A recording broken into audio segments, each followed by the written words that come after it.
feel is relevant. So for people to quickly get into that space. I will introduce each one of you separately. At that moment, a wave and a hello will be great. And then right after, make sure you copy paste that link into the chat so that people can see it right after. Okay, how are we feeling? You guys okay? Any questions? We're good. Perfect, thank you. You're pro. It's fun. Looking forward. Hi, Lola. Hi, nice to meet you, Sonia. I don't think Nice we've to meet ever met you. yet. Yeah. No, So, not really. yeah, lovely to meet. Yeah. And I think Sarah and who else is on here? I don't see the others yet. I see a few others, but nice to meet everyone. Thank you. Yeah.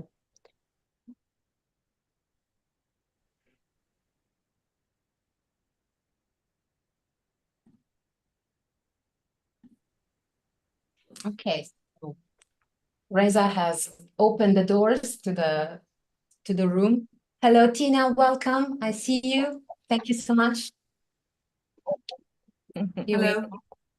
Just making sure that we have all the speakers in place and everyone else joining in. Please do keep your microphone on mute for the time being. And then I always love to see the faces of the people when we do this mega gathering online. So if you can, and if you're happy, keep your camera on. It's always nice to, have a visual reference and connect. In the next couple of minutes, we are going to start the round table, just letting a few more people in. Here we are. Good afternoon. Good afternoon. So we have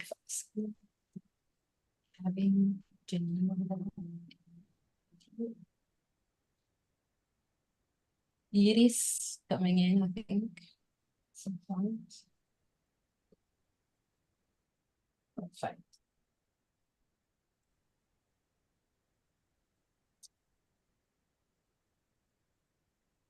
Okay, we are live also on our website now, if you can see, and in fact, we have 500 something people watching there, so that's good. So in a minute or two, Sonia, I will mute everybody, and then so you and the other speakers, please unmute yourself.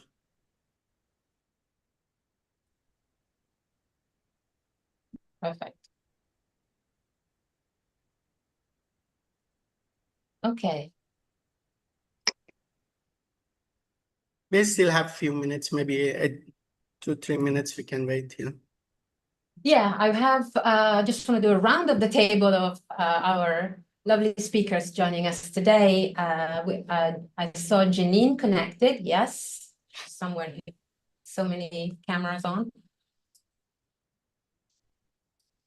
Then Catherine and Janine from Women Travel Leaders. Good afternoon. Here, yes. Vanessa joining in soon. Sarah, yes, perfect. Anne, hello, Anne. And Sonia is here. Iris coming up. And Carmen and Tina. Katarina, I saw you. Great. Perfect.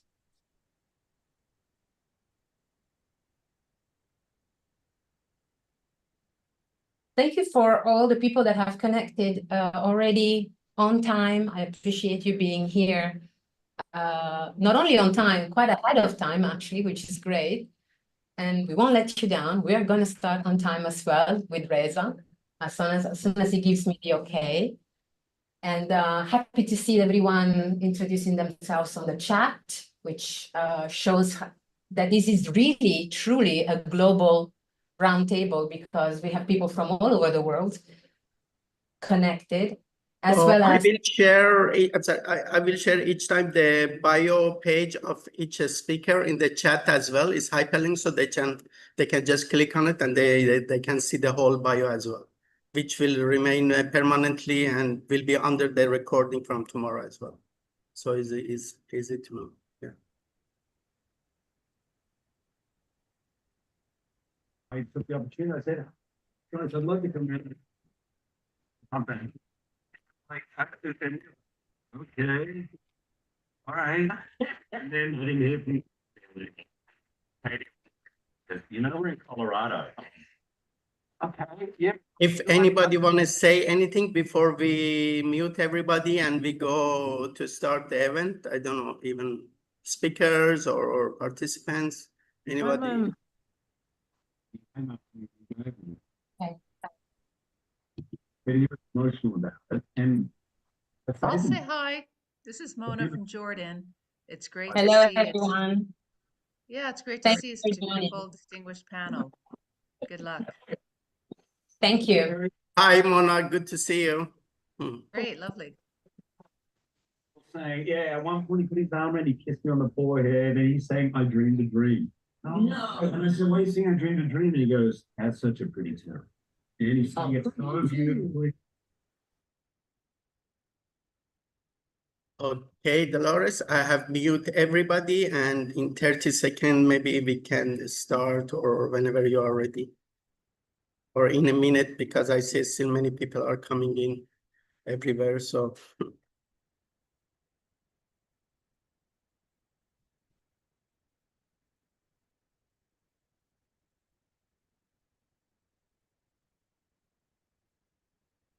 Unmute myself. Perfect. As I told Reza earlier, I wonder how many times we're going to say to each other, you are on mute. So we'll do that. Thank you, Reza. Shall we start? Yes, please. Perfect.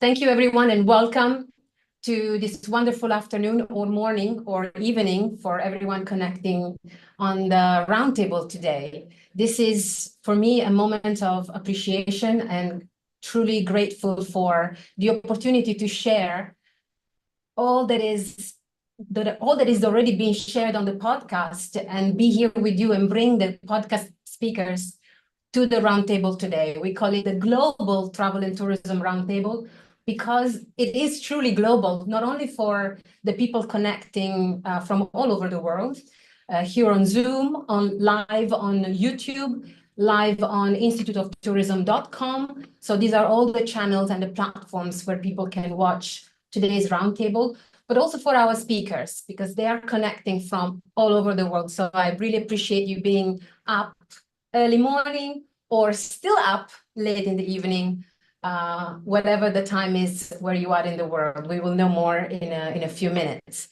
Women Leading the Way, the Global Travel and Tourism Roundtable, is an idea that started with a collaboration between Truth Behind Travel podcast, the podcast I host since 4 years now, five years, and the Institute of Tourism.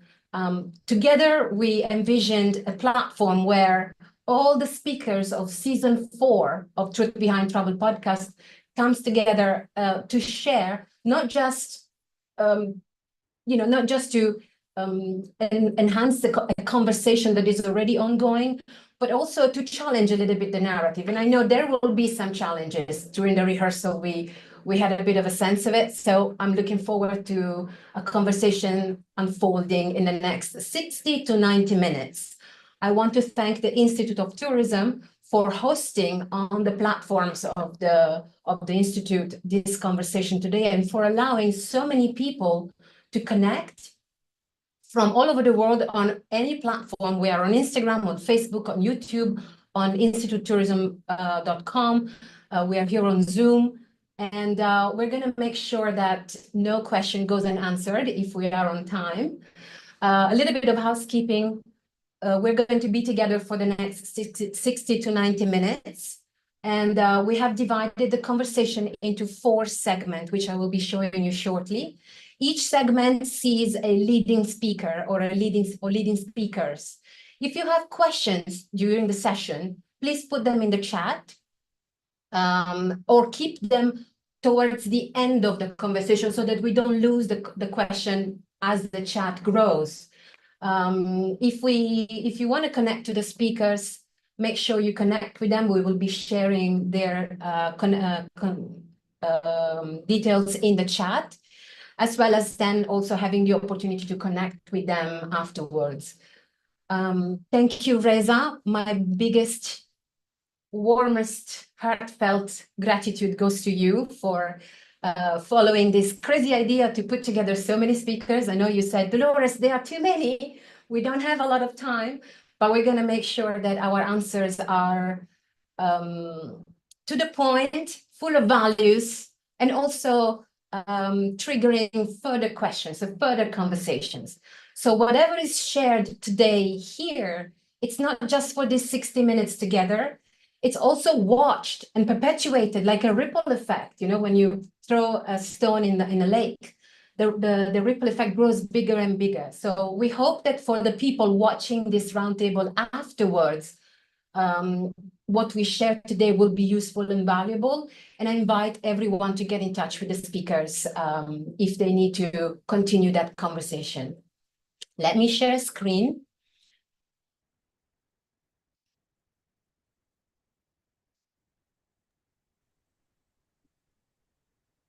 Which obviously is on the wrong page, but it's okay. Wait. My mistake, sorry. Yeah. Here we are.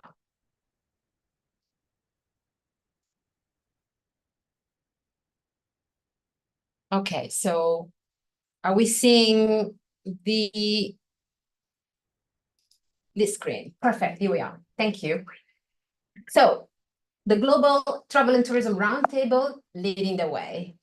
We are here as a collaboration between the Institute of Tourism and Truth Behind Travel podcast, as I mentioned earlier. And without further ado, I just want to take the time to introduce our speakers today. They were all speakers on the podcast, and today they are here, not just as speakers of the roundtable, but bringing in their own rights the work that they are putting forward in the industry. Without any particular order, but just as I have them here on the screen, Carmen Roberts, BBC travel journalist and TV presenter, producer, travel media experts, moderator. What are you not, Carmen? That's yeah. I'm really, really happy to have you here. We have Tina O'Dwyer, the founder of the Tourism Space. Thank you, Tina, for joining us, I believe from Ireland today. Tina is an expert in the space of regenerative tourism and sustainable practices. Thank you for joining. Vanessa Carrell, I haven't seen her on camera, but I'm sure she's there. She's the founder of Greet Her. Founder of Greet Her, a platform that allows women all around the world to travel safely, connect, and guide each other into the destinations they're visiting. She's a serial entrepreneur. She hasn't just created Greet Her, and everything that she does, she's got the Midas touch. She just turns it into gold. And I'm really, really grateful to have her perspective here today. Anne de Jong, co-founder of the Good Tourism Institute. Thank you, Anne, for joining us from Bali, if I'm not mistaken. And Anne is a thought leader in the space of sustainable tourism, particularly because she has the ability to deconstruct and demystify sustainability for tourism for the private and the public sector. And she works with different institutions all around the world. So I'm really, really glad to have you with us. Sarah Payne, connecting from San Diego, if I'm not mistaken. Early morning for you, good morning. Sarah is the Director of Impact. I wish I had that title when I was working in the industry. I love it.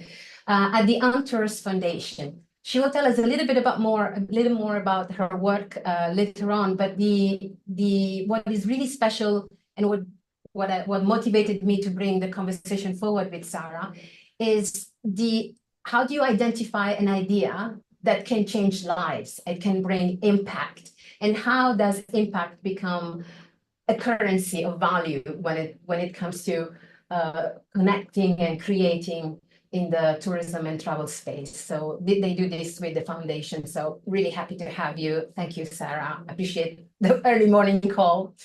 Lola Akinmaid, connecting from Sweden today. as Carmen's as well. Like she's a travel media personality. She's a published author, a TEDx speaker. She was considered and elected one of most powerful women in travel by Condé Nast, like a force of nature, really, Lola. Your example and your work in travel reporting is remarkable. Thank you for joining. Thank you. Then we have Janine Cohen and Catherine Gallagher, the founders of Women Travel Leaders, that I'm also a proud member of. Women Travel Leaders is a global network of women in the travel and tourism and hospitality space. And we will be knowing a little bit more about it from them when we talk in the about the community and the community efforts and how do we develop community in this technology era. Thank you for joining us, both of you. Janine from Mexico, I believe, and Catherine from the UK. Thanks for having us. Pleasure. Iris Serbonescu, the founder of Women's Work. Iris is a pioneer in entrepreneurial spirits when it comes to supporting women in travel, but not just when they are working, but when they are starting to work. So that really incubator supporting system that so many people need at the beginning of their career. Thank you for being here, Iris. Catarina Varao from Portugal. Hola, hello, and thank you for coming in. I know that your schedule was very busy. Everybody's schedule is busy because you're just about to go for ITB in the coming days. Catarina is a creative spirit, a sister really, a soul sister for me. She's the founder of TH2 and also the brand Unique Stays, particularly in the space of creative hospitality and guest experience. Thank you for being here, Catarina. And last but not least, Sonia from Madagascar, Sonia Gottelberg. We've been talking a lot on the podcast. Sonia is not just connecting from Madagascar. She embodies pioneering tourism in Madagascar from day one, and often in very challenging situations when government changes, policy changes. She keeps strong, stewarding the sustainable and social tourism, where really we look at how not exploit the environment, but actually to make the environment the currency and the social and the cultural elements, the currency of tourism. Thank you for joining from Madagascar, Sonia. The conversation will be divided in 4 tracks, which is very important for everybody connected today. We have many different backgrounds of speakers' backgrounds, but somehow they're all aligned. So I divided the conversation into 4 elements. The first is travel and media impact. The second, regenerative tourism and sustainability, of course. The third, community and support. And the 4th track will be innovation and inclusion. If you're particularly interested in one of these 4 tracks, this is the order they will be discussed. And also, this is the order in which we're going to see the speakers interacting with each other. As I said also to them, this is for the speakers.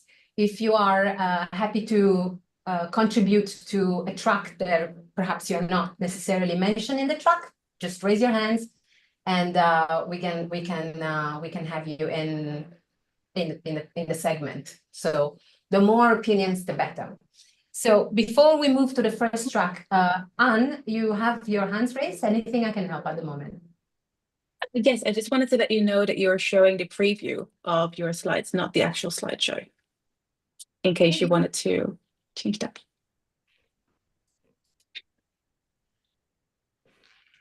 Preview? You mean not the 4 segments?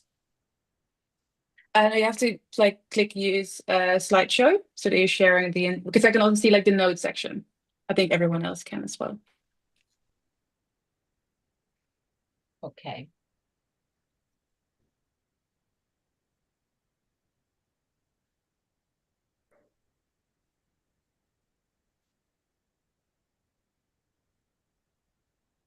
Okay, let me get this.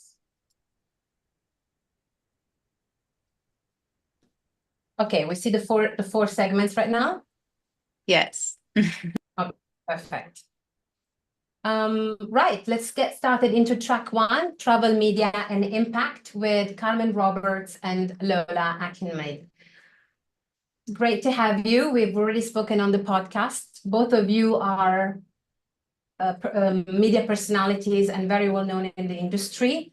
And the first question, just to open the roundtable for you all, is especially for the two of you, is something that we've been looking at a lot in the last few months, when storytelling has taken a lot of, the user-generated content has taken a whole new turn.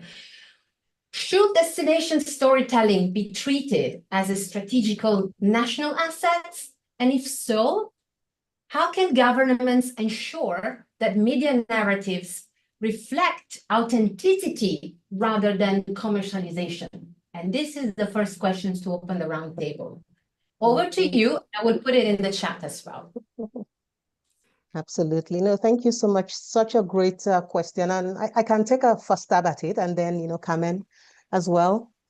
From my perspective, absolutely, it can be treated as a strategic asset, because that's what shapes the global perception of a destination, right? Which in turn translates into revenue, but with a caveat, right?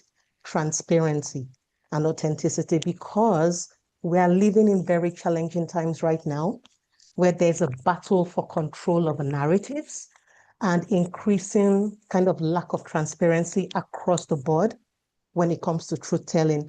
So for destinations to be able to say, we're going to tell our own story, they're going to have to do it in a less gimmicky, authentic way. Because nowadays, gimmick denotes distraction. Long are the days where we could just have gimmicky campaigns, but now when somebody is doing something gimmicky, then we're saying, what are they distracting us from? What do you think, Carmen? I totally agree. And I think, this is such an important question. And of course, it would be, in an ideal world, strategic storytelling is a strategic national asset, but it's easier said than done, isn't it? And you've got a lot of elements at play. But I think what is key to this is authenticity, but also include the local voices in your storytelling, and also the gatekeepers, the governments, the PR people, those people getting people to tell their stories, the journalists, the content creators. You've got to be careful on who you choose. You've got to be representative, but you've also got to make sure that this is the correct voice for your brand. And I can't help but think about Japan. I lived in Japan for 8 years, and I've seen the whole cycle of when I first went to Japan in 2005, they were so desperate for tourists. And then when I moved there in 2014, and I was there till 2022, I saw the slow evolution of how Japan became more accessible, more popular amongst international tourists. And then, I know this sounds cliched, but it's the ultimate culture clash. Japan is a very considered, polite culture. And then when you have mass tourism coming in, there's all sorts of clashing happening. And then a prime example is the Kyoto Cherry Blossom Festival this year has had to be cancelled because mass tourists, all these tourists that are coming in are being disrespectful. And the locals in Japan have decided that we're going to have to close this very popular cherry blossom festival. So that's a real shame. Yeah. No, Imagine absolutely. Yeah. Go for it. No, I was just going to say, and that's what, happens when we focus on kind of exposure campaigns over, long-term impact storytelling, right? Where we're not focusing on just identity, heritage, values, and saying, what's the latest trend? What can we up on to stay relevant? And that's what kind of causes this kind of mumbled, unclear messaging from a destination, because to stay relevant, I have to do something that makes me memorable, which can also be the antithesis, right, of what you're trying to do, which is showcase yourself authentically. But yeah, go on, Dolores. Sorry I just wanted to throw that in there. It's true. I think sometimes the the national storytelling is not necessarily in control of the destination, but it's more in control of the content shared online and but certainly by who as well. When one of the questions that I put together for you guys was also, given that we want to look at I always put this full screen here, okay? Given that we want to make sure that the national storytelling remains in control of the destination, how can the institutions collaborate with those who create that story, that content, in order to, not to create that ripple effect that is negative rather than positive? So the question that I would prepare for you guys is, how can public institutions collaborate with travel media to promote lesser known regions without trigger the unsustainable growth, meaning the opposite effect? Absolutely. Carmen, you want to start with this one? Then I jump on. Yeah. Again, it's a really challenging topic. And I think this is a real delicate balance that you have to strike. But again, I come back to having the authentic local voices that are helping tell this narrative. You've got to make the link with the journalists, the institutions, the tour operators that are bringing tourists in and telling the story. You've got to have that connection with local people who live there, who are really impacted by this business. And it goes back to them also benefiting financially from tourism. It's sort of a holistic approach, if that makes sense. And I think that is really, really key, that you've got local people involved in this conversation. Absolutely. And I agree. And I think, there are two ways of telling stories. There is, this is who I am. And then there is, this is why you need to come visit me. The first one says, this is who I am, accept me as I am. If it connects, you're more than welcome to visit me. And that comes with some kind of reverence versus, this is why you should come see me, right? And there are many ways, destinations can kind of focus from these kind of just exposure-driven, marketing to more impact. It could be investing in seasonal storytelling, emphasizing your culture, analyzing visitor stats, and then just tapping into other demographics. And I'll give you an example from my own backyard here in Stockholm. So last year, I launched, I kind of expanded literary tourism in the city. We've got the Stieg Larsson Millennial Trilogy, we've got Astrid Lindgren, and last year we launched the Stockholm Book Club Tour, right? Partnering with a woman-led experience company, bringing book clubs to explore the city from a different angle, focusing on culture, history, and above all, community, right?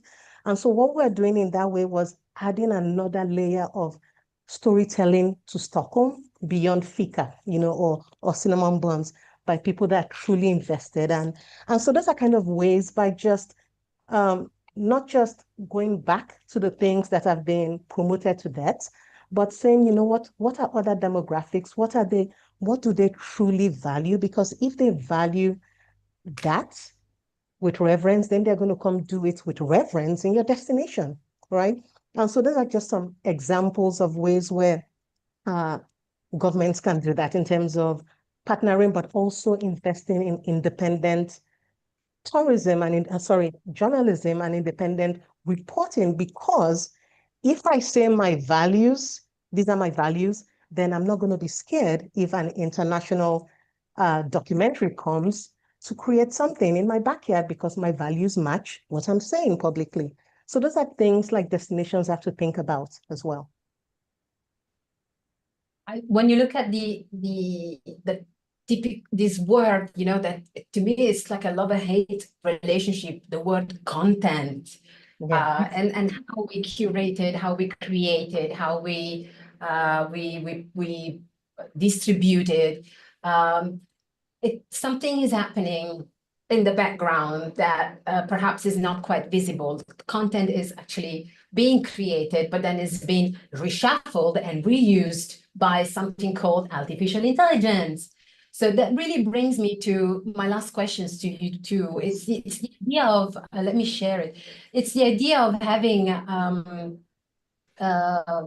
the sharing doesn't work. If government, how can we make sure that, I'm going to ask it to you straight like this. Yes. How can we make sure that these AI prompt travel advisors, like travel recommendations that come out from ChatGPT, Gemini, and all sorts of AI platforms are there to support tourism rather than perhaps even marginalize even smaller communities or even culturally sensitive realities? How can we make sure that doesn't happen? No, absolutely. And let me jump in quick on this one is to add some framework, whether we like it or not, AI is here to stay. Now, how we show up and interact with it is what's most important. You know, how can we, in this new ecosystem, ensure that our values, our traditions, the things that we find important are part of this ecosystem moving forward. And with every transition in media, like the media landscape, there will always be pushback, right? So where there's going to be growing pains, there's going to be legitimate concerns, but it's going to happen. That revolution or the evolution is going to happen whether we like it or not. And it takes me back to the days when, you know, the travel journalists were mad about travel bloggers, and then travel bloggers were mad about travel influencers, and then photographers were mad about Instagram photographers, right? It's an evolution. Now, this means because it's here to stay, how can we make sure that what's important to us, our values, are part of that content generation? How can we make sure that the lesser known destinations are making sure their content, their voices are put in there and we don't introduce bias? And so from my own end, I think that's when governments have to look at AI as advocates, as an advocacy issue. How can I advocate to make sure that what I find important to me is in that system, because I'm not left behind when we evolve? So I just wanted to kind of throw that eye level in there. I totally agree. I think AI is here to stay, and it's how we use it and how we harness it that's really going to matter. And I've seen a lot of destinations and tourist boards using AI on their front-facing customers' websites. So if you type in something, you know, for instance, some American websites have been using this in the lead up to the World Cup, answering basic questions from their own internal AI that is answering FAQs, I guess, and into a degree. So that is one way that governments can control that AI narrative. But what I would hope that I would see, we might be seeing a bit of a backlash amongst discerning tourists and travelers who want to seek out the authenticity, who can see AI for what it is, and then also use that as a starting point, but not the be all and end all. So then you use that as your starting point, and then you seek out the local stories, the authenticity, and go beyond just the surface level content. Yeah, let's not whether that forget will happen. Yeah, no, absolutely. You know, the surface is the request of information, but I think to conclude this segment is we always have to remember that whatever is prompted by artificial intelligence platforms, it's an intuitive recommendation. It's not necessarily the result of ABC Google search. So however the content is structured online, so it then comes recommended by people who are looking for information on the subject. I have a hand raised by Anne joining in.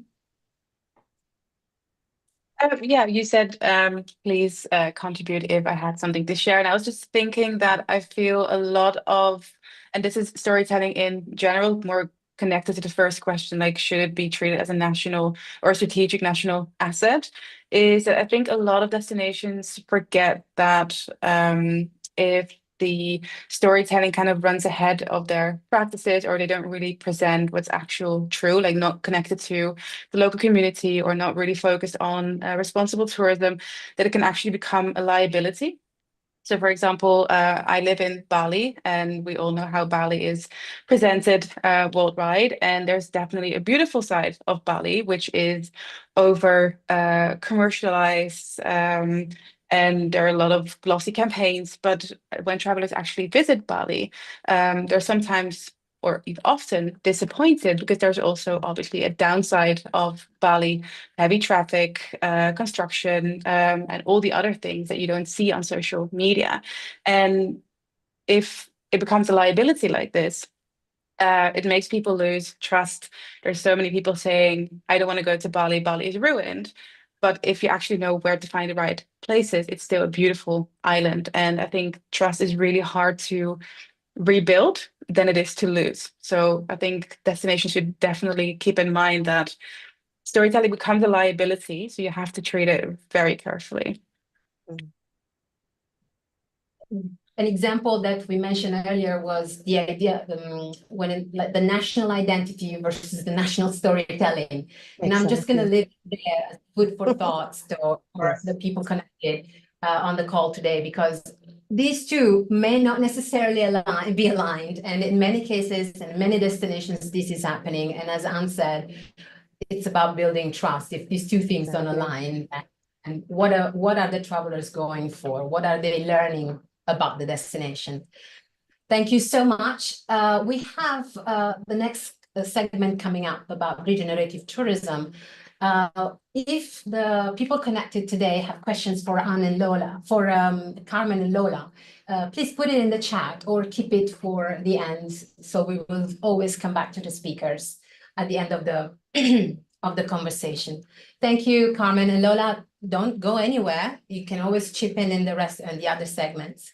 And we continue with the second segment. I'm showing my beautiful slide about regenerative tourism. We are, in this segment, I want to see spotlighted 3 people that on the podcast have probably achieved the highest downloads on Tour Behind Travel podcast. The episode that I had with Tina O'Dwyer, regenerative tourism expert, a personality in the industry, but also the founder of the tourism space. Thank you, Tina, for joining today. Thanks, Dolores. Great to be here.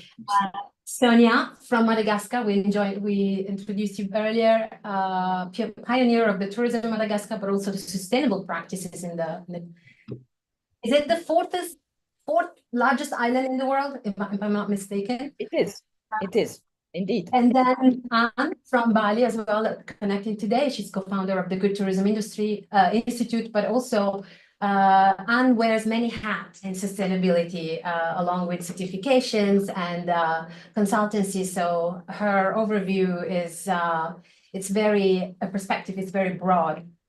So we start with one question, and then I hand over the floor to you. We speak about growth, and in regeneration, we need new indicators rather than the most traditional ones when it comes to examining and assessing whether there is regeneration in progress.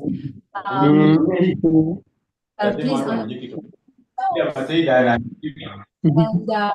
Reza, thank you for helping me with that.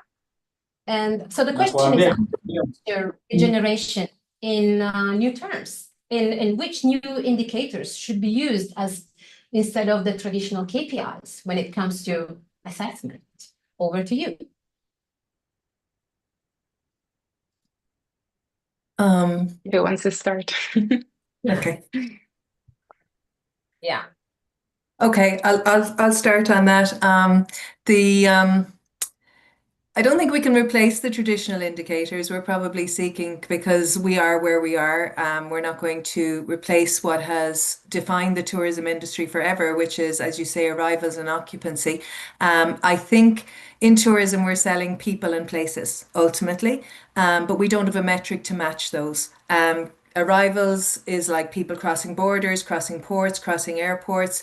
Occupancy is a business indicator, but it's not rocket science to think what we might measure for people and place vitality, for example. So we could mention for people host sentiment, local business confidence, ecological values locally, quality of jobs locally, percentage of youth people staying locally in their environment. Really, we're trying, so they're all, I'm naming those as numerical metrics because we're quite caught in tourism in numerical metrics, but really we're looking at proxies for how healthy and vibrant a place where tourism takes place really is. And numbers are not an indication of that.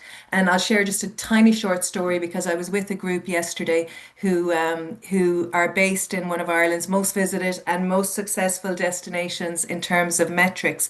And they were discussing a regenerative course by us has been commissioned by a local tourism or sporting organization. And they said that their measure of success for tourism in their area, they've high footfall, is the number of children enrolled in the primary schools, because that is an indicator for the number of members that will be in their club for their sporting and how successful they can be. And it's a traditional Irish sport. So I thought it's blindingly simple. It's a metric we can measure, and it's a really good indicator of how resilient and healthy a place is. So there's just a few we could use. Great example. So we have, It's me. yeah. Can I add something? Yeah, sure. Yeah, okay. Apologize, maybe my electricity goes or whatever, so I take the opportunity right now.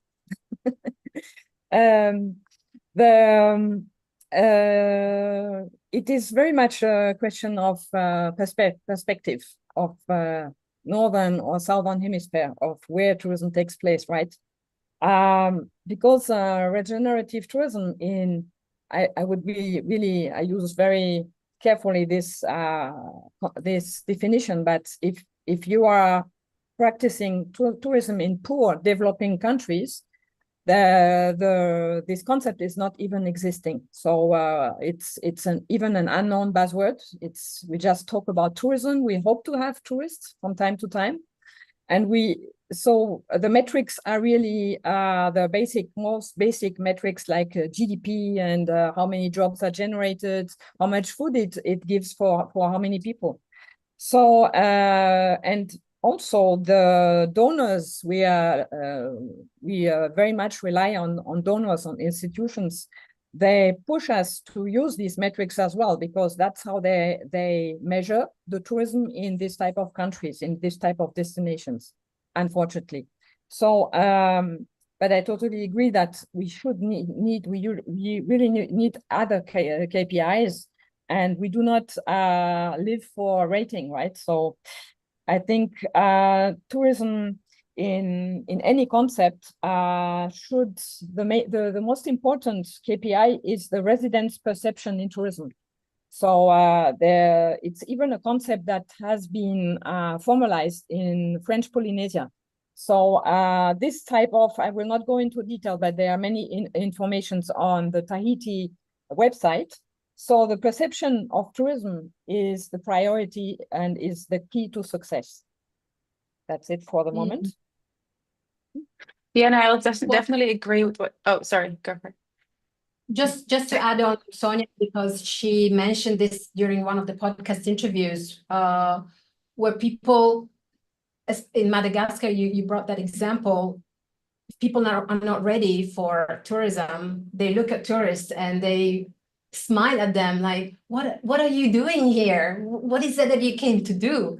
So I think the tourism from the perspective of the locals is a parameter that needs to be set in stone. Over to you, Anne. Yeah, I just wanted to add to what Sonia said, is that for example, in Madagascar, they don't know regenerative tourism, but they know tourism and they want to do it well for their destination. And I do feel that I sometimes have issues with companies or travel businesses going into the regenerative movement, seeing it as the next big thing. But basically how I see it, it's kind of the same practices, but just wrapped in different terminology. So we all want locals to directly benefit and thrive from tourism. We want nature and wildlife to be protected and restored. We want travelers to contribute positively, to have businesses profit from positive impact. So I do think that new terminology can help generate momentum. And I do see there's a lot of excitement again about doing the right thing. I think people kind of got bored about the term of sustainability. But yeah, I think what truly sets destinations apart is not the wording, but it's really action, accountability, and measurable results. And then what you say about the KPIs. So I also work with Green Destinations certification scheme, and what we focus on there, and actually see a lot of destinations doing this really well, is measuring the tourism revenue staying in the destination. So actually measuring leakage. So really focusing on what is actually benefiting the local economy. Also, and I think Sonia mentioned that as well, is the resident satisfaction score. So how do locals feel about tourism, and to actually measure that consistently and kind of keep track of how they feel about receiving travelers. And also what we look at, this is a project I'm doing in Indonesia, is more about travel behavior. So how can you ensure that travelers adapt their behavior in a way that it contributes to good tourism, and you can also measure that. So where do travelers stay? Do they go off the beaten track? Or, for example, it could be as simple as a longer average stay of a length of stay per traveler, so that you know that they can actually contribute to tourism. But I also agree, I think what Tina said is that we have to keep the existing KPIs to ensure that it's still an economy. So we have to also think about that. But I think it's a really great addition to also look into, what do residents feel, and what are travelers doing? I saw you nodding. Yeah, I'm nodding both directions as we're listening. I think very few populations, no matter what hemisphere they're in, very few local host communities use or understand or have heard of the word regenerative, no matter where you were. It's a term that's being used by those who are not on the ground.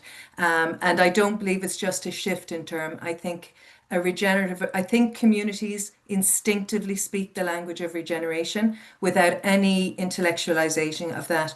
They say what they regard as thriving for their place. The challenge is we're not asking places, what do you regard as success here?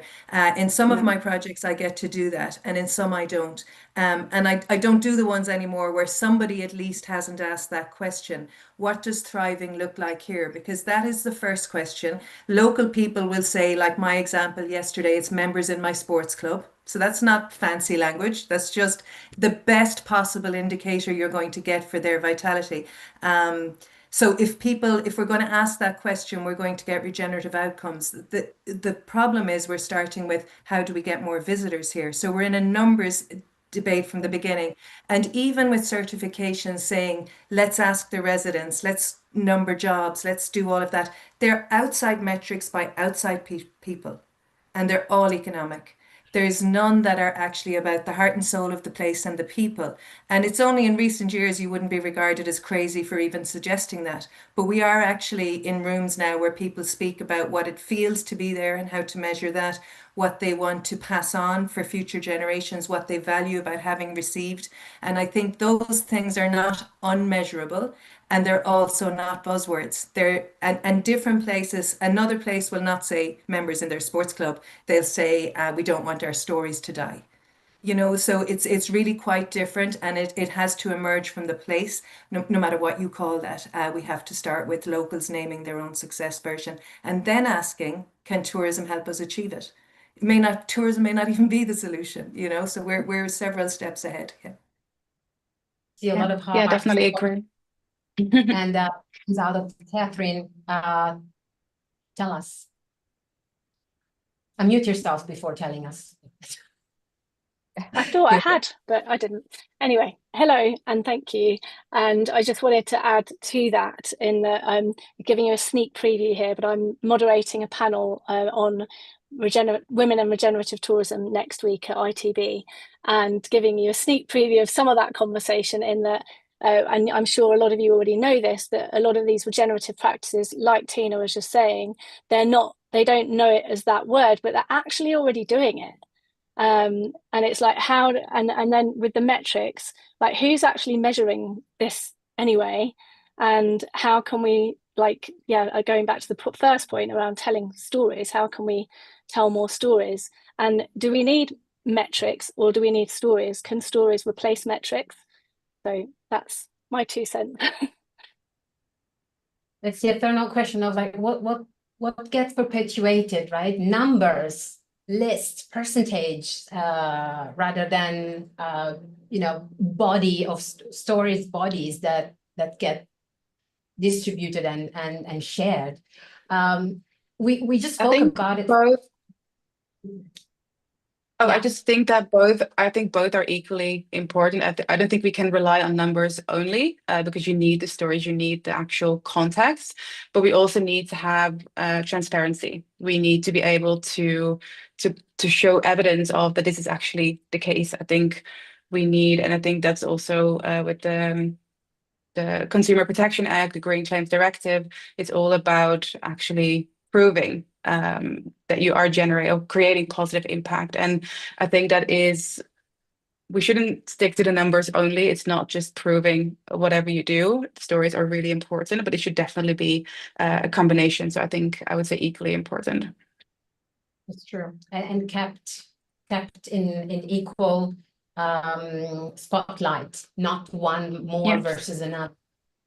I want to go into a very sort of like edgy corner of this conversation, because I know that all of you in the segment do work with institutions and government bodies.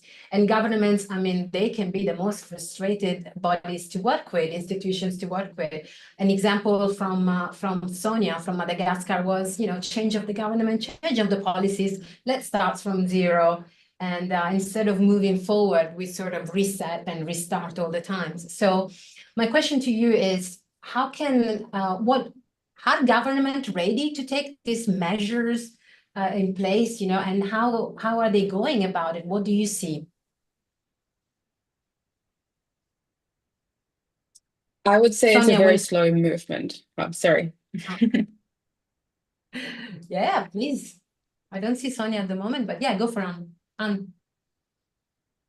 Okay, well, if Sonia is not here, I would just say I think a lot of I think destinations want to, but I do think it's a slow movement. I do think most destinations are still focused on arrival numbers and really focused on getting as many people in destination. And I also feel that they define success like that. So I think it should be like a whole mindset shift, that they realize that too many travelers are actually ruining a certain image or actually the destination itself. And I do think there are destinations that are moving in the right direction. So they're implementing zoning, protected area management, but it does require political, courage. And I do think a lot of destinations are not fully ready to do that. Yeah, I'd agree with that. And I do at the same time have quite a lot of empathy for governments, ministers, DMOs in the current situation. Given that I feel that we're in a new era of tourism, where tourism is navigating towards something that is going to be more positive and contributory. I think the demand is coming from society for that. And if I was in charge of a DMO right now, I am expected to deliver numbers, marketing campaigns, GDP, but I'm also expected to deliver community vitality, ecological value, collaboration, all this stuff that maybe I never was an expert in, and now I'm at the top of the pile, and I'm now charged with doing this. And the challenge is the the expectations of what tourism should deliver have changed, but the metrics haven't caught up yet. And a lot of policies are 5 years old. You know, they're 5-year cycles for, you know, which is ridiculous anyway to measure place in 5-year cycles, but that policies change slowly. And until a policy changes, those senior people are bound by what's in their policy. So if we look at what's changed from 2021 to 2026, we were in COVID in 2021. AI has happened in the meantime. The wars have happened. And that policy hasn't changed. But tourism has changed massively. So I do have a large amount. I think there's a lot of courageous people. I think there's a lot of frustrated people at the head of these. And I think it's quite a challenge to turn that ship when policy changes so slowly.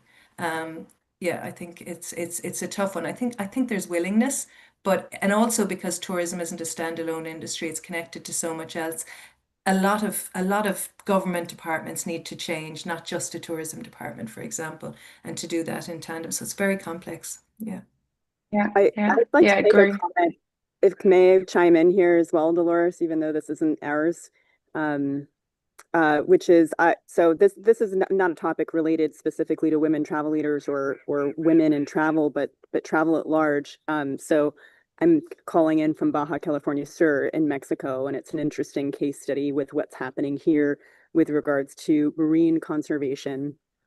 And this question of politics and metrics, it's beyond at just kind of the DMO level or the national level, because you have many of these, many countries, most countries around the world are large, they're nuanced, and there are, a variety of destinations within a country. So take, Mexico as an example. So it's such an incredibly complex ecosystem of politics that are happening, layered on, not to mention in places like Latin America, corruption, political interest, etc. So you've got basically people at the, we've been talking about metrics and this kind of obsession with metrics and reporting, and also several people mentioned kind of people coming from the outside and what is the measure of success in these small communities.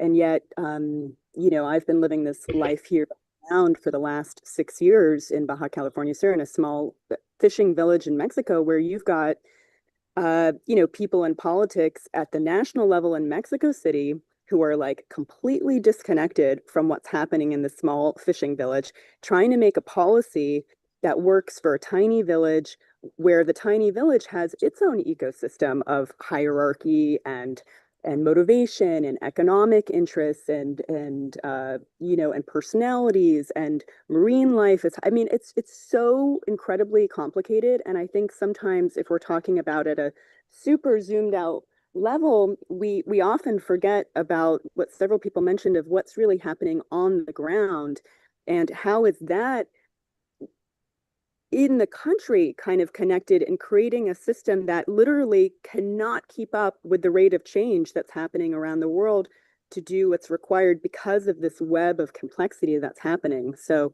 and I don't think it's necessarily a unique story to Mexico, but I think it's one that is worth noting when we're kind of talking from a more academic perspective or a global perspective, to really remember the complexity of what's happening at the national level versus the regional level as well. Thank you, Janine. I see Lola, you have your hands raised. Over to you. Yes, I just wanted to jump in. Really beautiful conversation. And I wanted to highlight what Vivian wrote in the chat. I didn't want us to miss that, where she says responsible tourism isn't about forcing every destination to look like a developed one. It's about being honest about what's missing, building capacity at a realistic pace. And I wanted to highlight that because it's such a powerful statement, and it also ties in with the transparency, with the honesty, not just externally, but being honest with yourselves. Is my infrastructure ready? Should I go out to media, or am I doing it prematurely until I'm ready? So I just wanted to highlight that before it got lost in the chat. So thank you, Vivian. Thank you. And welcome back, Sonia. I know you had a power cut, which happens in Madagascar. They just cut your power.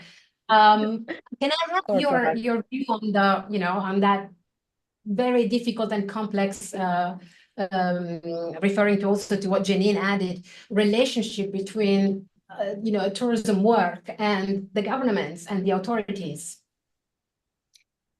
Yes, I please apologize. It's the third time. So yes, we already had the second question.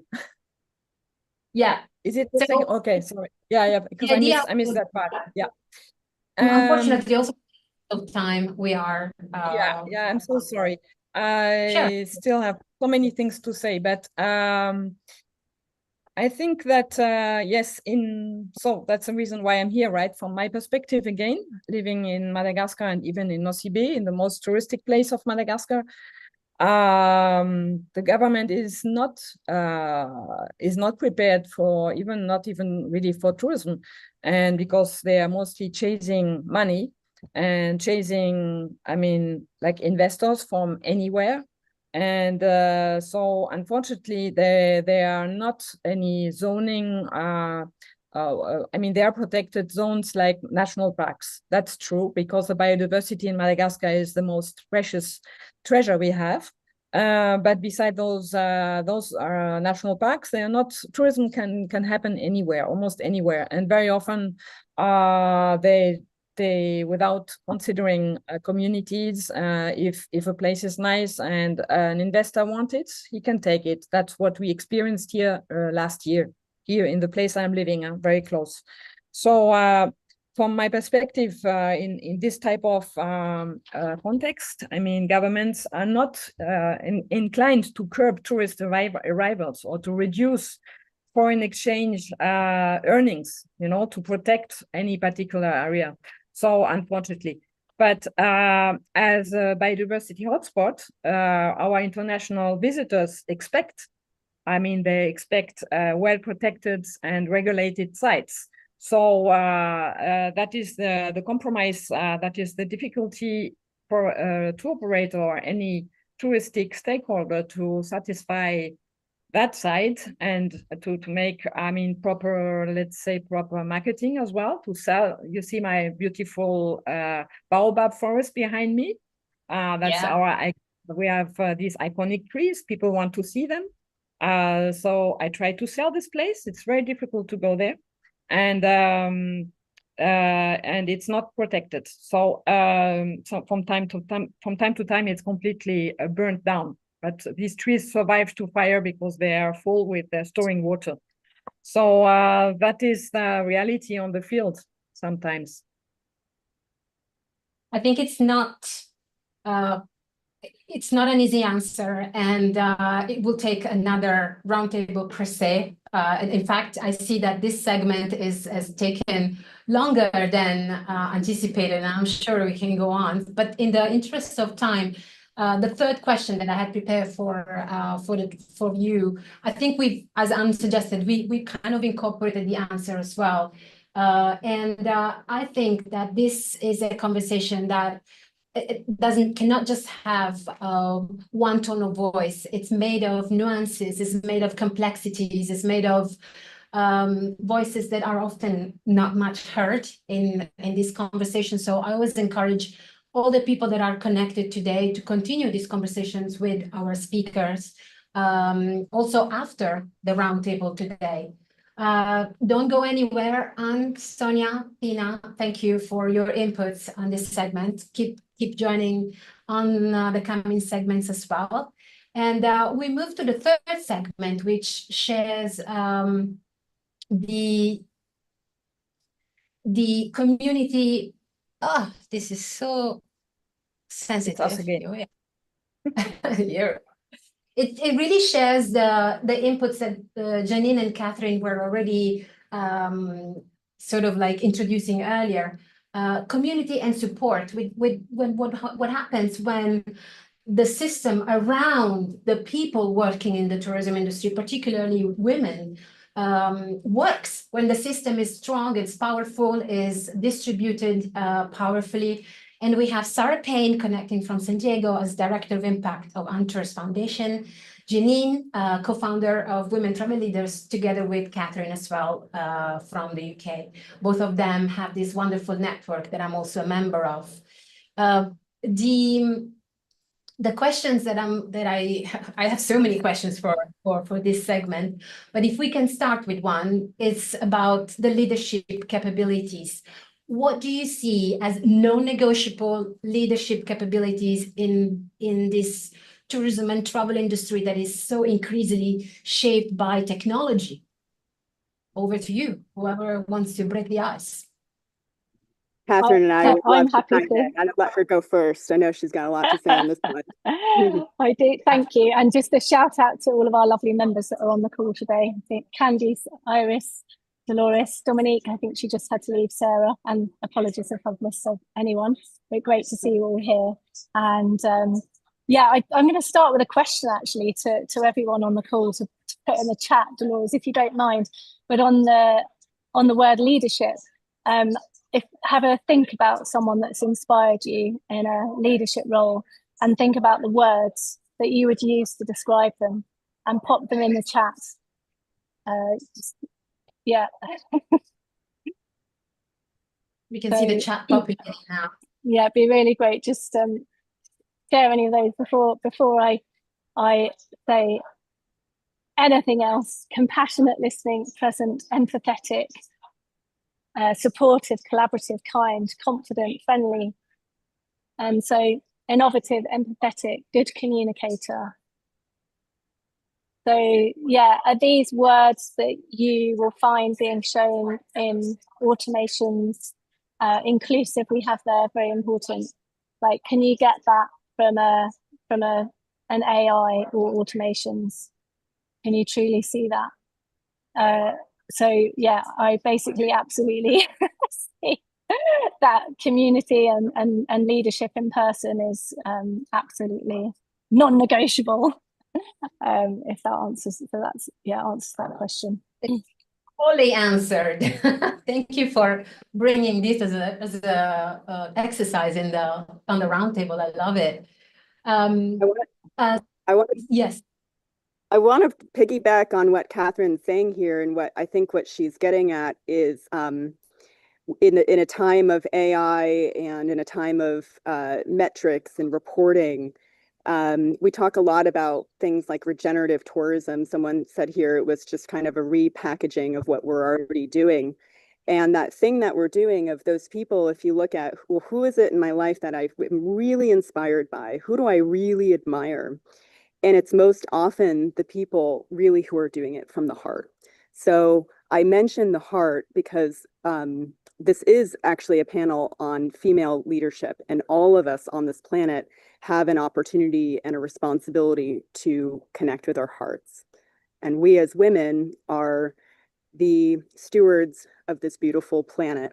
That's one of our responsibilities, I believe, to bring beauty into the world. And maybe that sounds a little old school, but beauty is also in part of honoring what is already there and supporting it and loving it and letting whatever we do as leaders come from the heart. Now, that may sound a little spiritual, woo-woo out there, whatever you want to call it, but it's really just talking about, we could say the same thing in terms of purpose-led, right? I mean, that is a more kind of business-friendly way to say it. But when we're in our heads and we're thinking maybe a little bit too much on and out of balance and in the masculine, in black and white, this or that, this worked, this didn't, it was good, it was bad, we're not really seeing the big picture in terms of the ecosystem, of the general support of ecosystems or social systems. And that's where women are just biologically wired differently.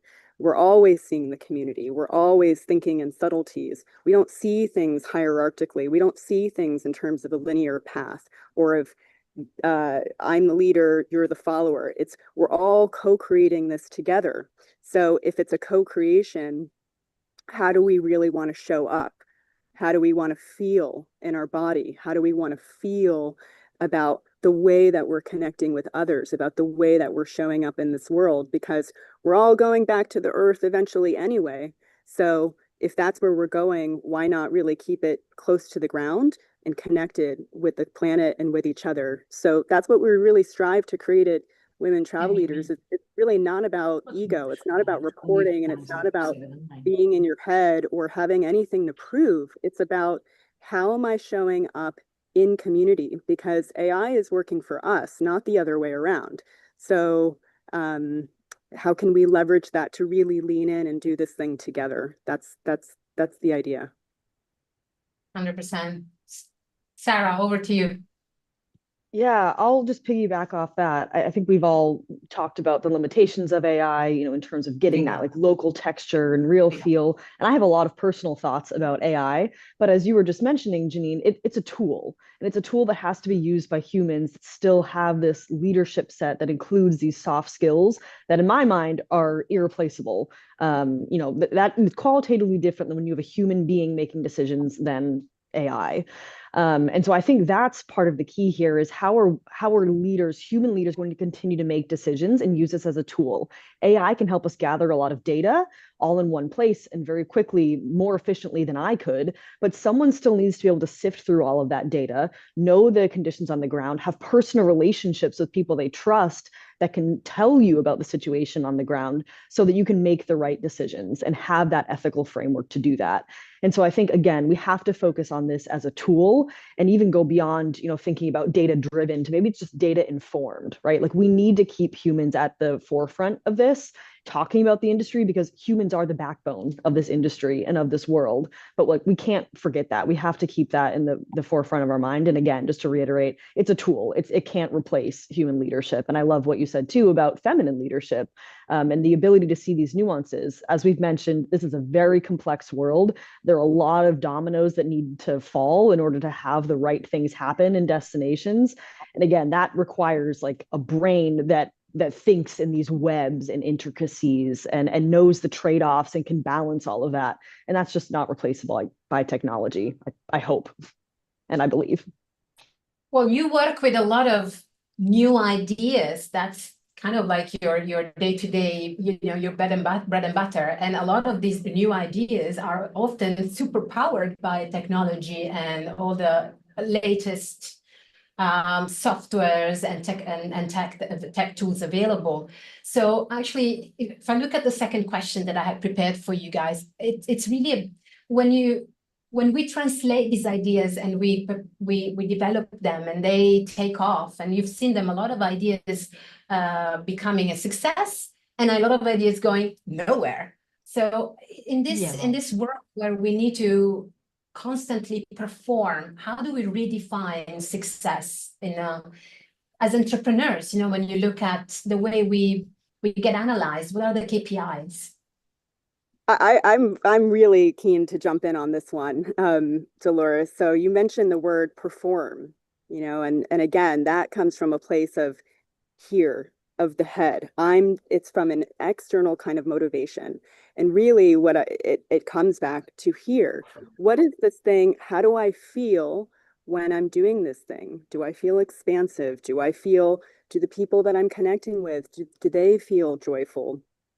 It's all about, success. Is it metrics or is it the feeling? Feeling is not it's not data. It's made to be. You could say, yeah, we could measure the feeling. Of course, we can measure feelings, but it's not something. It's not really about math, right? It's can I learn? That's another form of being expansive.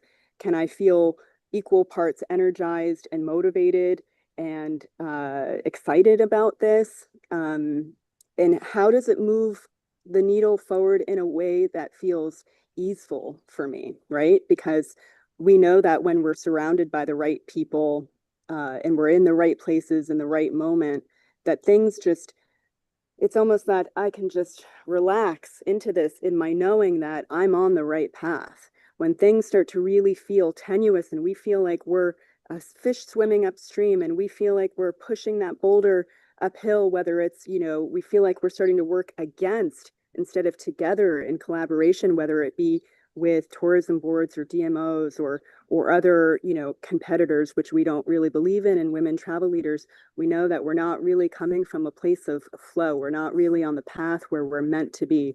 And that's the grace. That's the grace as the feminine of coming into that place of just being able to step back and coming in gently.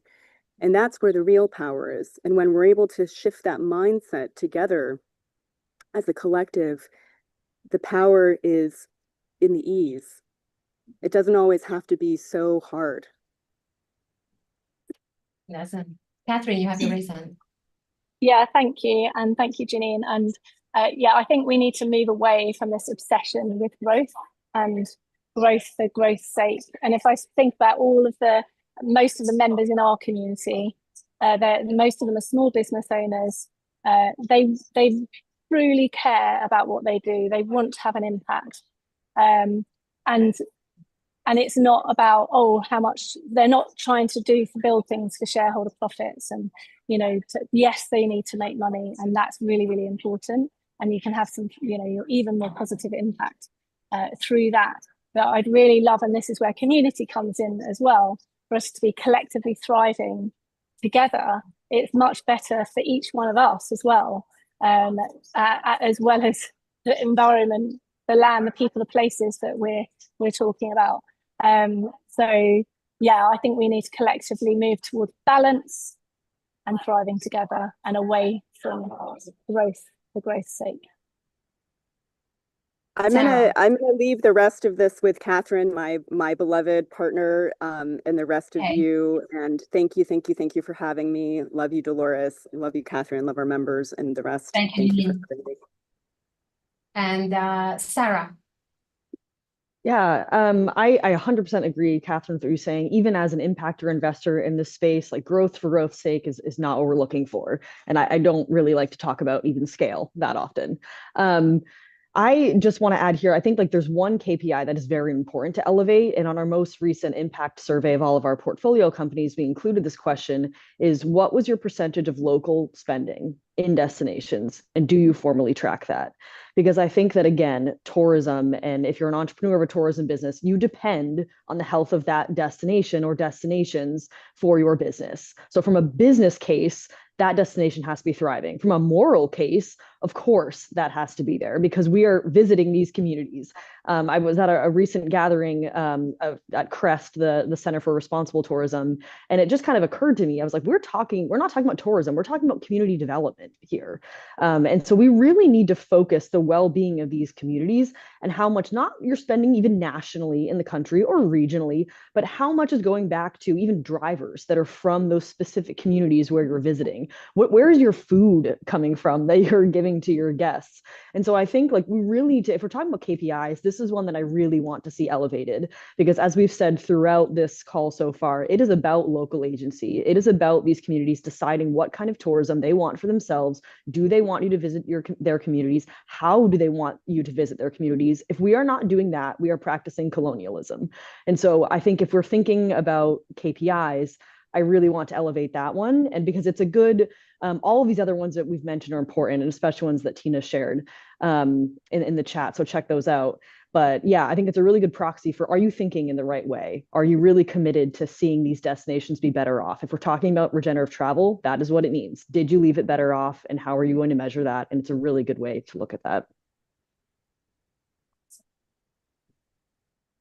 The idea that we have, oh no, it was right in hand. Okay. The idea that we have a very, very tight time. I have Reza flagging me, but I want to make sure we don't miss the last segment. Is back on your point, Sarah. I want to integrate a little bit, because I know you really support incubating ideas from very beginning and see it through and support it. And when you look at the support part of the journey of an entrepreneur in this industry, my last question to this segment was, how can we make sure that, how do you see this, how can the power of global networks create that change rather than leaving them isolated? So the UNTOURS Foundation is a support system, same as WTL, same as Women Travel Leaders. So you know, how do you make sure that these stories don't remain isolated? Yeah, I think for us, you know, our big thing is the power of SMEs, along with the rest of the impact businesses. But 80% of this industry is small to medium-sized enterprises, and so our, you know, intervention is specifically capital, as well as, you know, one-on-one support with these businesses, to help them grow in the ways that they want to, and the ways that destinations want to grow. And so I think part of our role is bringing visibility to that, to these smaller actors who are absolutely doing the right things, whether they call it regenerative or not. If they're doing it, we should be talking about it. We should be holding them up. And so I think there's power in aggregating that. Our Reset Tourism Fund portfolio is over 50 businesses strong. And so we get to talk about that as a collective and the impact across the portfolio, and drive that attention back to the practitioners that are doing this well and that we need to see replicated across the world in different contexts. I'll leave it there because I'm curious for Catherine to jump in as well. I completely agree with everything you said. You know, the power of small, to sum it up. And I put in the chat a quote by Margaret Mead, which is, "Never doubt that a small group of thoughtful, committed citizens can change the world. Indeed, it's the only thing that ever has." So I think you know where I'm going with that, but it's like power to the people, to these small businesses, and to these amazing women, so many of us that are on this call today. Thank you so much. And I think as with the previous segment, I think we just really don't have the time that these conversations deserve. So we need to get Reza to do another one or something. I really, when I look at the time, I want to dedicate this last part to the last track, last but not least, and have on board Vanessa Carrel, the founder of Greet Her, Catarina Varao from Portugal, founder of Unique Stays, and Iris Serbanescu. I'm not sure if Iris can put the camera up because she was telling me about the connection challenges out of Mexico at the moment, founders of Women's Work. This track speaks about innovation and inclusion, not because we need to tap into the buzzword of inclusion, but because when I see the work that these three women do, they are exactly embodying innovation and inclusion. So I couldn't call it anything else, really. And if I look at the first question that I prepared for them, put it here. If tourism was redesigned today as a community-first development tool, what structural change would you implement immediately? What needs to change right away? So I open the floor. Hello, everyone. So lucky to be here, and I feel thrilled to be with so many brilliant minds, and a lot has been said about this subject.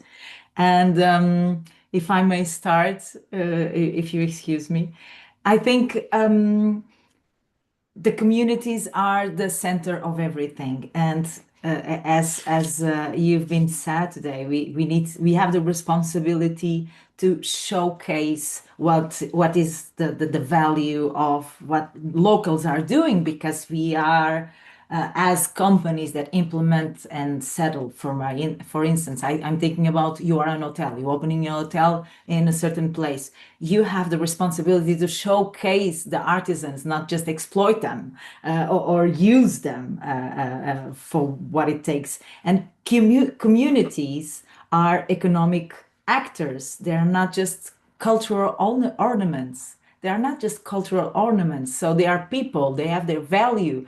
They have their own identity, ownership. And this is not something that you steal or use as a marketing and put it as a storytelling. They have their own story, their own identity. The ownership of the story is what we are using as the value of the destination in the first place. So let's respect that and honor that with that projection and giving back, learning and teaching, and to create this win-win situation. It's not just they are the value of the place, not just ornaments, as I was saying. So it's important to restore dignity, not just greenwashing what we are doing, restoring dignity, giving back.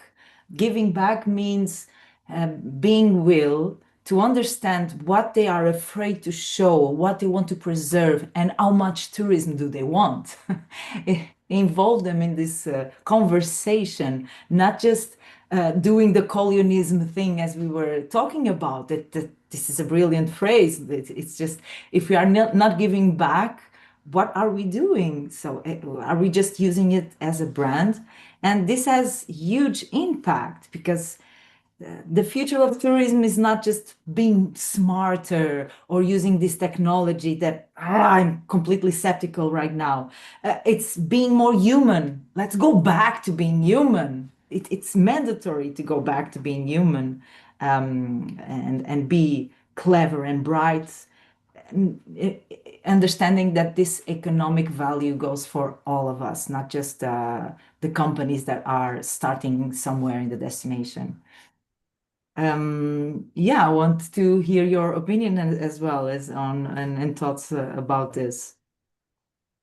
Thank you, Katarina. I mean, your voice comes as, it's a balm, but what you're saying comes as a slap in the face to everyone. Wake up, people, give back that integrity. I love that point.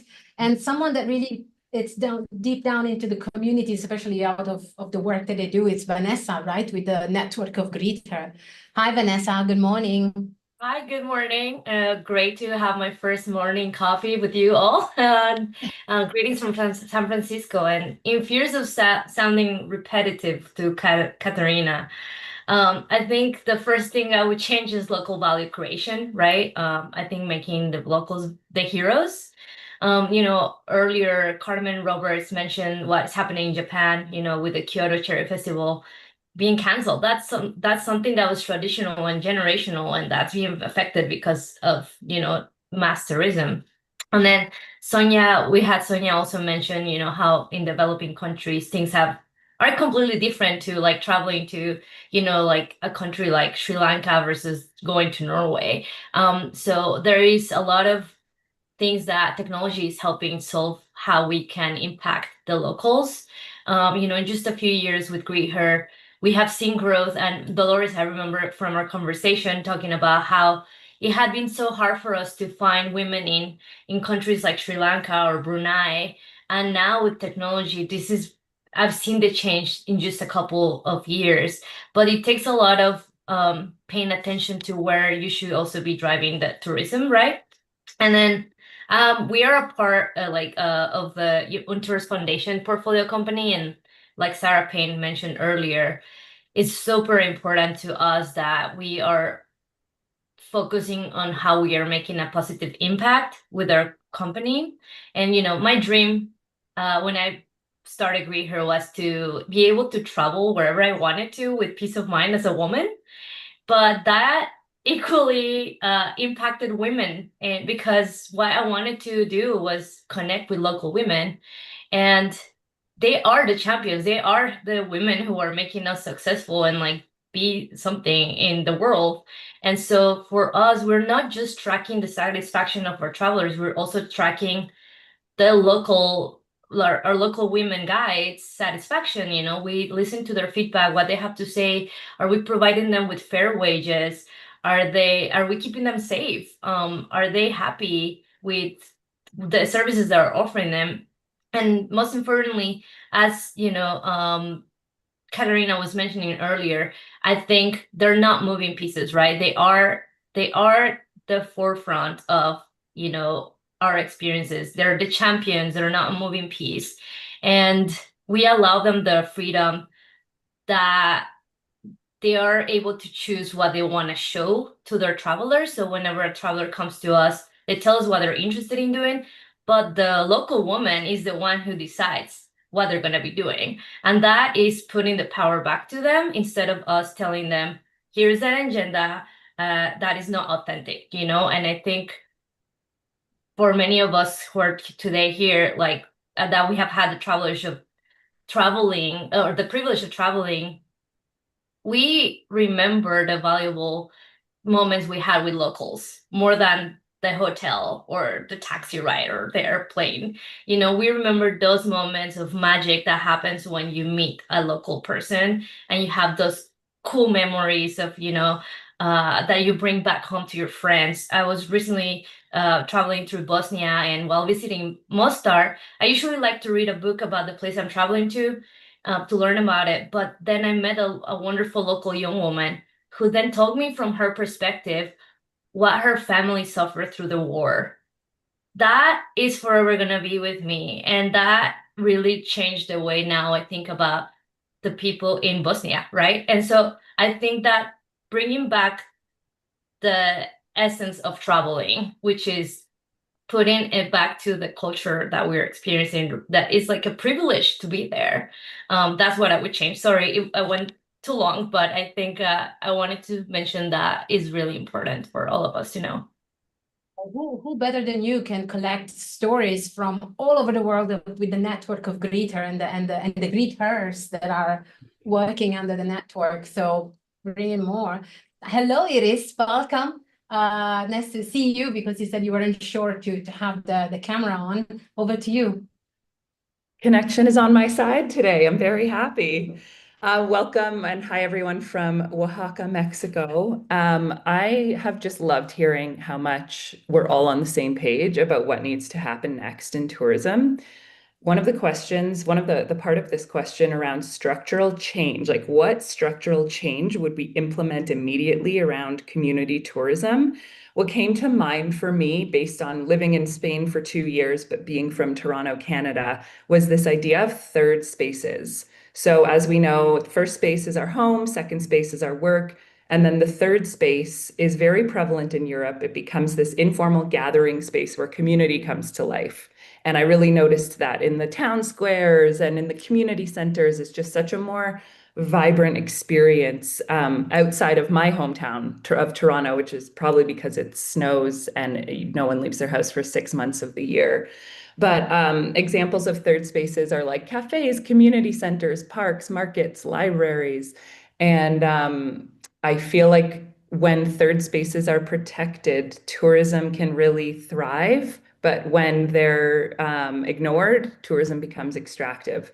So if we only interact with the commercial layer of a destination, that's when tourism becomes extractive. If we can support the social fabric of third spaces, that's when tourism becomes a tool for creating more community and participating in the community in that local spot. So I want to, and locals enjoy it too. So it's naturally authentic.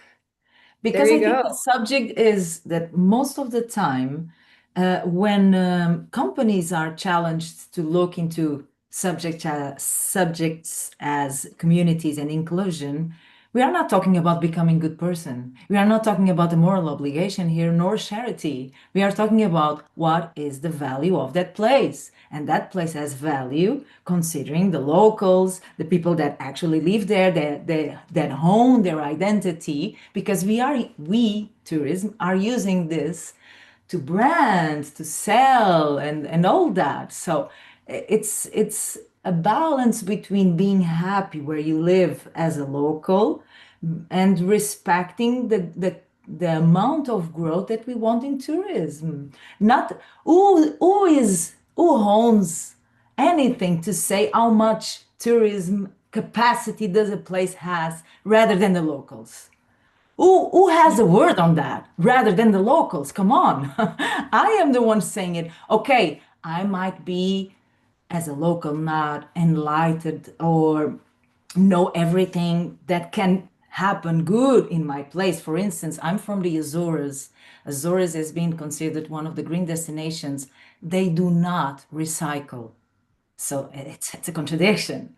So it's a green destination as a tourism destination, but I'm a local. I know I'm from the Azores. They do not recycle. So we need to teach and expose people to their vulnerabilities and what they do not know already or should learn. But this doesn't give you room to just step in and let me grow tourism wherever it takes. So it should be a balance. What can we teach? What can we learn? What should we preserve? What should we highlight? And it's not about just charity and becoming, I don't know, owning the place. It's how big, instead of thinking, how big can we grow? is the question should be, how deep can we connect? How deep can we connect? And not just step in and say, you are dumb, you are stupid, you are doing everything wrong, you are so ignorant, let me teach you all the good things in the world. Why do every place should be the same? Where does that idea come from that every places should look the same? Who is the one that says this is a more developed place rather than this? What does even developed means? Who's got that label? Developed for me is a place that has no noise, no pollution. This is a very developed place, not a place where there's trouble and fog all the time. But yeah, this is a different subject. I'm sorry, Iris, I just cut your speech. It's okay, Catherine. I know you're very passionate about it, and what you say really comes from the heart. And I see a lot of people nodding. So obviously, you have a room in agreement with you. But because Reza is really flagging me the 90 minutes, I wanted to just to share one more moment with Iris and Vanessa as well. When you look, just one quick question. When you look at we talk about community first, right? So the community perpetuates culture. How can that culture be preserved rather than commodified in this commercial world? Vanessa, what from your experience? So how are we celebrating, right? Like what culture is for travelers. That has been something that we have been thinking a lot about, because for us as leaders, we have to be really mindful of the marketing we're doing, of the media we're putting out, the areas we're promoting. But we have a lot of challenges as us traveling, like with travel companies. One of them is people keep going to the places they keep going to, and it's hard to reroute them to the places that need the tourism, right? So for us, we are looking at the metrics where like places like every year, where are travelers going to, or where are the places that are upcoming.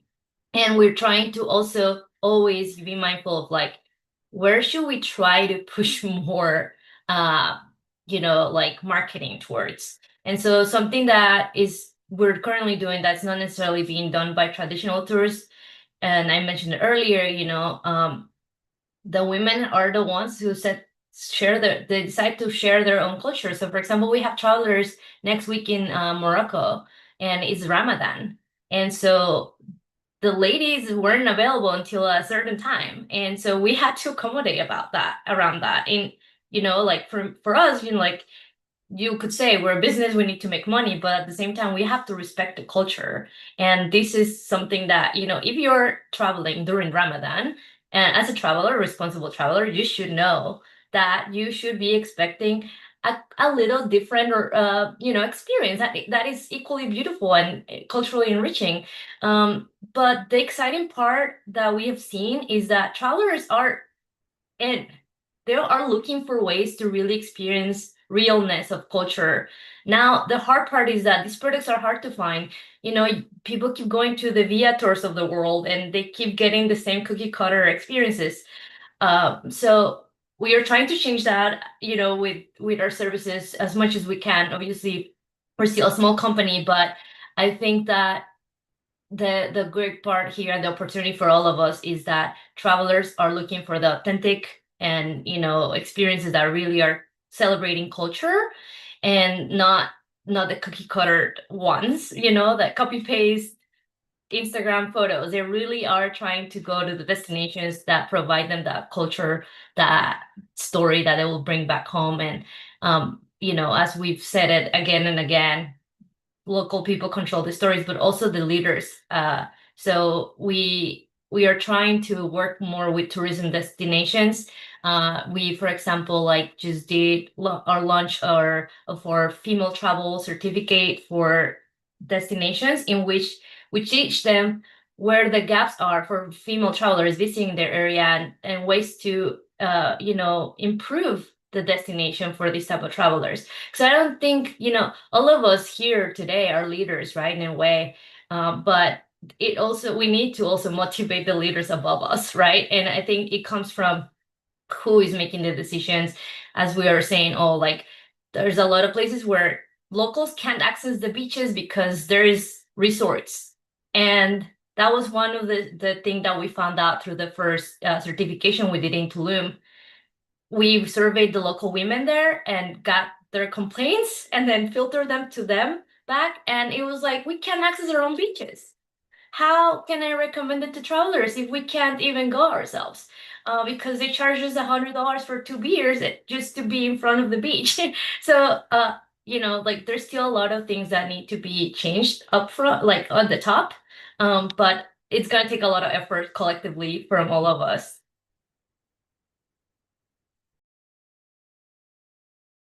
You're on mute, Dolores. Thank you, Vanessa. Iris, over to you for you know, your feelings, your thoughts, and I know then Reza is gonna help me out. Yeah. I'll keep it quick. Vanessa is the queen of community here and cultural heritage with what she does. So I just want to piggyback off what she shared around who can say no. Like that's one of the main factors of decision-making power lying with the locals, and keeping that preserving culture and keeping it in local hands is who's allowed to say no to what they're asked to do. That's a huge indicator of whether or not this is true community-based tourism and whether it actually preserves the local culture or it's extractive tourism. So I really love that. And I think just recognizing that we need different metrics, as I think Tina shared, like success isn't about visitor numbers. It isn't about necessarily the traditional KPIs, but if we look at success as community satisfaction and cultural pride and youth engagement and all of these different metrics, and expand how we measure it that way, then we're moving in the right direction. Who can say no? Exactly. That's the baseline. And I think the community conversation needs to have a lot of different perspective from different minorities, different point of views. Right now, with the three of you, we can gather a perspective that comes from the ground because of experience like Vanessa and Greta, and also experiences from your side, Iris, with people working with community-led businesses. So I hope I have covered all the segments. Yes, the 4 segments. We are a bit over the 90 minutes. I see Reza, my steward, over there. Do you think we can take a question or two, or we need to? Because actually, what I see that normally on this virtual events, people normally tend to leave, but I actually see 90% of the people still connected, which is fantastic, and I congratulate everyone for the value forward. Shall we take a couple of questions? Yes, of course. If there are any questions. Okay, so we do have a few of our speakers on the call. If anyone wants to pop a question in the chat, now it's a good time. Or maybe you want to come and ask it live, but always conscious of the time. I saw a lot of people nodding, lots of hearts, lots of thumbs up. So I hope that So I have a question. Please unmute yourself. Yeah, taking just advantage. ask your question live. Please, I'm sorry. Sorry, taking advantage that everybody is shut down. I think we should meet. The question is, when can we meet, Dolores?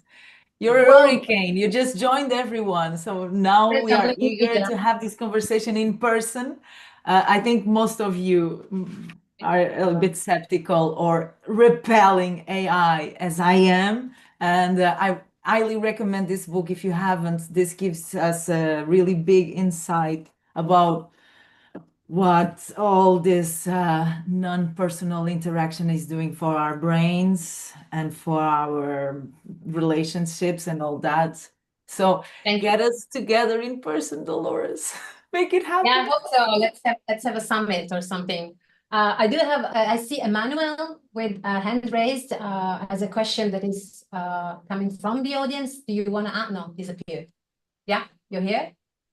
Yeah, maybe unmute yourself for a quick question first. Thank you. I'm Emmanuel Frimpong from Accra, Ghana. Emmanuel Frimpong, Ghana, President of Africa Tourism Research Network. It's not a question per se, just to ask you if you could confirm to have part 2 of this conversation, because it is so insightful, and then I think we've learned a lot. And I can see, as you mentioned, about 90% of us are still here. And I think there's a lot that your panelists can also give. So I just want you to confirm if we can have part 2 of this conversation. Thank you. Thank you so much, Emmanuel. Keep it in. We take note of that. We have Lola with the hands up. You want to say something to Yes. No, I just want to say, I mean, it's a testament to the incredible questions you put together that were just really insightful, poignant and deep. So I wanted to use the opportunity to give you your flowers, Dolores, because if we didn't have those beautiful questions that were kind of, thought-provoking, we wouldn't have this kind of engaging conversation. So thank you. Thank you, Lola. Thank you for always contributing. Catherine. Yeah, just really quickly wanted to also say thank you. Completely agree with Lola on the questions. And I thought a few people have shared their LinkedIns in the chat. It'd be really great if everyone does that. It's just a way of connecting. And then there's a meetup happening. It's unofficial at ITB next week on Thursday evening. So if anyone is around there, connect with me, and it'd be really great to meet you in person, which is open to non-members basically. So it'd be lovely to see you. And thank you all again.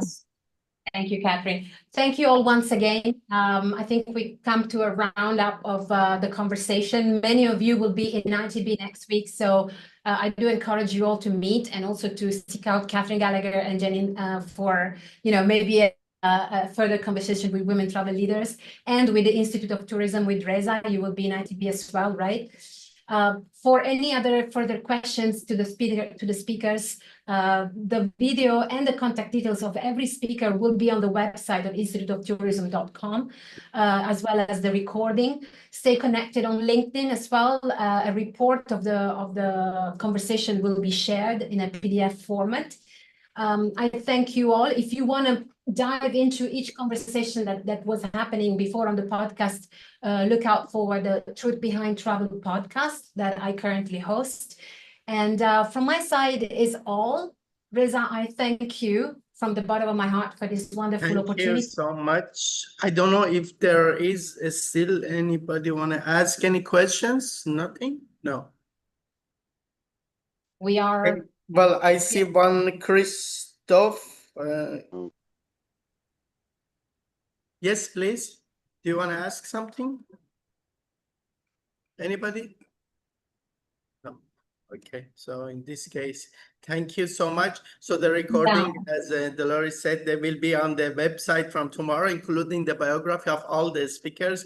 Thank you so much. And thank you, Dolores, for the wonderful and amazing event that you organized with us. So we look forward to seeing you all. I will be also with Institute of Tourism in ITB Berlin. We are doing lots of agreements, events, and so on. So please get in touch with me, and maybe we can. Thank you so much, everybody. Thank you. Thank you.